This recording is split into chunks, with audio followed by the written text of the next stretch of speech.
Hi, Assalamualaikum. Okay, my name is Noorli Razali, and I'm here to actually present my paper entitled Dakwah in the Digital Age, Analyzing the Images of Morocco Players during the FIFA 2022. Alright, here we go. Alright, so this is the outline of my presentations. We will start with an introduction, and then we'll go a little bit to the literature review, and then analysis, and of course the conclusion. What do we mean by dakwah, and why exactly that dakwah is very important?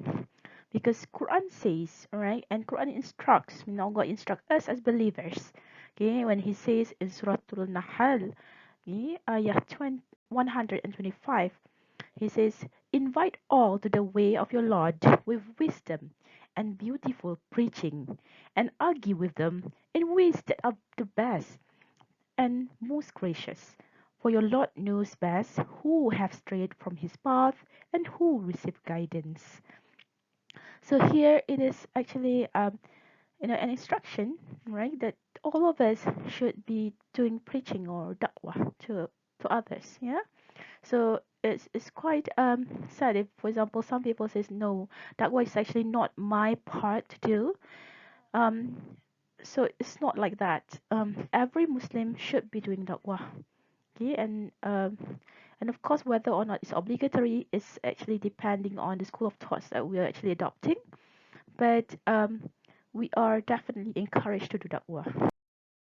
Okay, and how exactly that we're gonna be doing da'wah, right? Because in Quran also we have been reminded in Surah Al-Ghasiyah, all right, ayah 21 to 22. So remind them, you are only one who reminds. You are not a dictator over them. So we cannot dictate. The goal of Dawah is actually to merely share information and to invite others towards a better understanding of our faith as Islam. And it is, of course, it is up to the listener, all right, the person who listened, to make his or her own choice, because there's no compulsion in Islam, right? There's no force. So, what is the best form of da'wah, right? Da'wah does not always have to be inviting others to Islam, right? It can actually be a subtle and a simple modeling of a proper Islamic behavior and character on our part. Okay, that's the best, actually, I believe, the best form of taqwa, right? And Allah says in the Quran, "Oh, you who believe," in Surah Saf, why do you say that which you do not do? Most hateful thing it is with Allah that you say that which you do not do. So whatever we say, we must be the man of action. Yeah, we have to walk the talk, right? Do it. So if we claim that we are Muslims, so we have to act like one, right? And then in another surah, okay, Surah Al-Fussilat, ayah 33, Allah says in the Quran, "And who is better in speech than he who invites men to Allah, the Most High, and does righteous deeds, and says, 'I'm one of the Muslims.'" So we're talking about the action that will actually speak louder than words. Yeah. Now, why exactly I bring our attentions to football and FIFA World Cup? Right? Football is said to have the power to unite people, right? Regardless of age, race, gender, culture, nationality. And these so-called positive impacts of football on society has this amazing, unique way of bringing people together. So whether they are children, communities, or even nations, right? So football does make a lot of difference because it's something that is likable, and we can say it's admirable, right? And many people, even in Malaysia itself, we can see that we always have like tidur bola, makan bola. We have those kind of terminologies, right? That talks about how important football is, right? And when we talk about soccer, it is clearly that it's the most popular sport with at least 3.5 billion fans worldwide.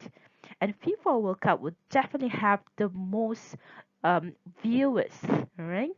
The number of audience throughout every 4 years have had just actually ended with FIFA World Cup 2022 in Qatar.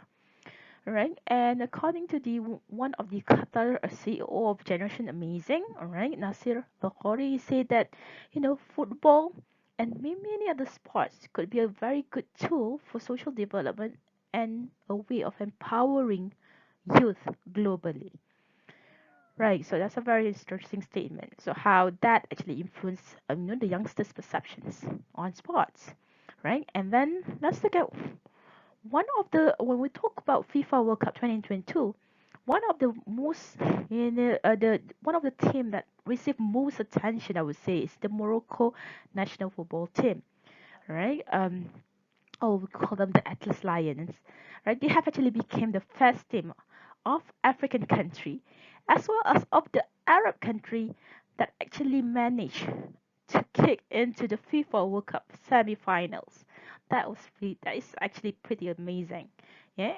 So they receive a lot of attention during World Cup, and among other reasons why the Moroccan team has stolen the FIFA highlights is because of their behavior, right? And some of the images that were shot during the FIFA World Cup were actually shared worldwide, and they were viral.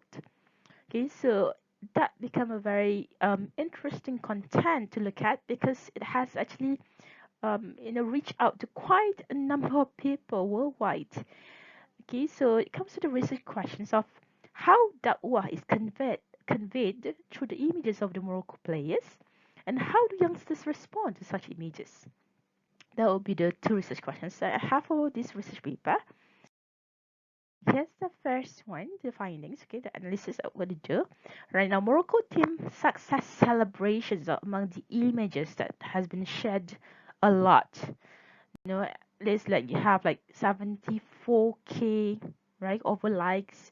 You have retweeted over 8,000 times by just one person, but this is not like more people who actually tweet the same thing, right? So, one of the thing that was the most highlighted one is the celebration of family members, especially mothers. Okay, for example, in this picture, we have Bufal, one of the players who was seen actually dancing with his mother right after the first winning of Morocco team, right? So, Sofiane Bufal, right, celebrate this winning with his mother. He even dancing on the vehicle field, right? He doesn't care. So he just look at, okay, the focus of his eyes were actually on his mother. That shows how important she is to his life, right? And then we have another of how Ashraf Hakimi, yeah, he actually kissed his mother and was kissed back by his mother, and this sort of like kind of love and relationship, the intact respect that children have of towards their parents, so it can be seen here, yeah. And of course, the image of frustrations, right after the victory defeating Belgium, as well after the defeat, all right, when they were facing France, sorry, they were facing France, yeah. So this act of prostration actually a symbol of humility, a symbol of humbleness, a symbol of submissions of oneself towards Allah Subhanahu wa Taala. Yeah. How do youngsters view such acts? All right. So I've actually given in a Google form with of one question to ask them to just state their opinion, right? Based on their experience, viewing all these images. So we have 30 students, or 30 youngsters, I would say. They are 18 to 19 years old, right? And their answers were then analyzed qualitatively, and we can reach out to this theme, all right, or the same concept or understanding, that is, the youngsters believe that such acts are appropriate even during FIFA, even though it's a football event, right? Because family matters more, right? It's a priority to everyone's life. That's first. Second, the act of frustrations or sujud, yeah, after a victory as well as failures, shows how one's life is dependent on Allah, and every individual needs to be grateful for everything that have happened in their life. Okay, and the third one is that they believe that Islam is a way of life that should be put into practice and shown through the characters of the Muslims. That's what they believe. And right, so I come to my conclusions that when we analyze such images, we are able to see that da'wah, maybe may utilize new platforms, such as social media and websites, but the very essence of da'wah itself is the characters and acts of the Muslim. Okay, because even Rasulullah SAW himself is sent to perfect the characters. Okay, so that's the end of my presentation. Thank you very much for listening. Assalamu alaikum.